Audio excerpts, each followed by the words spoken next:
You know, the Prophet ﷺ, when he used to recline, there are several dua that he used to make, supplications.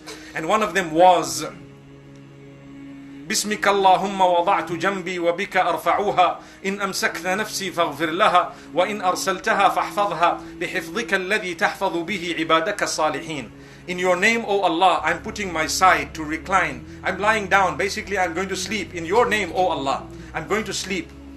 And I will get up in the morning with you, the same name, with your name, O Allah. If you take my soul away in my sleep, forgive it. Grant me forgiveness. And if you send me back in the morning to witness another day, protect me in the same way you protect your pious slaves, those whom you love. Wow. That was the dua of the Prophet ﷺ. Do we make that dua? Do we say, oh Allah, I'm lying down, forgive me if you're going to take me at night? We just hit the sack. And you know what?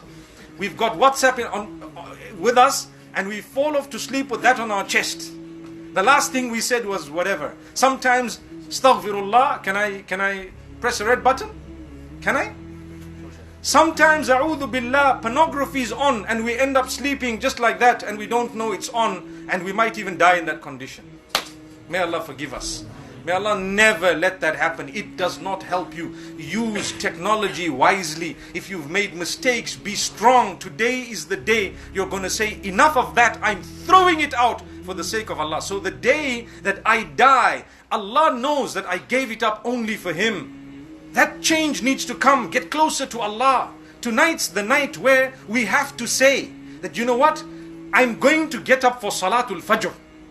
If you have achieved one thing tonight, Saddiqni, believe me, we were successful here tonight. Is worrying about what we're going to get in Jannah, and we're not worried about getting to Jannah. It's amazing. I have so many people asking me so many things about, will we get this in Jannah? Will we get that in Jannah? And so on. And they don't even know if they're going to go to Jannah. That's the whole thing.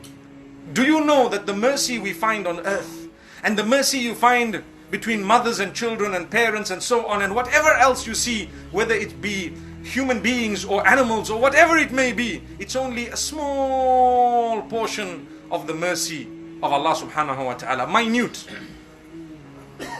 Through Allah's mercy, He gives the believers and the non-believers. On earth, what do you see? You see the non-believers sometimes have a greater, happier, more luxurious life. That's why we say luxury and materialism is not necessarily a sign of the happiness of Allah.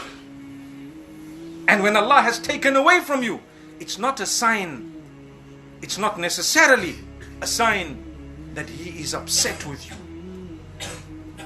If Allah has tested you, it's a sign that He loves you. If you are content with the test,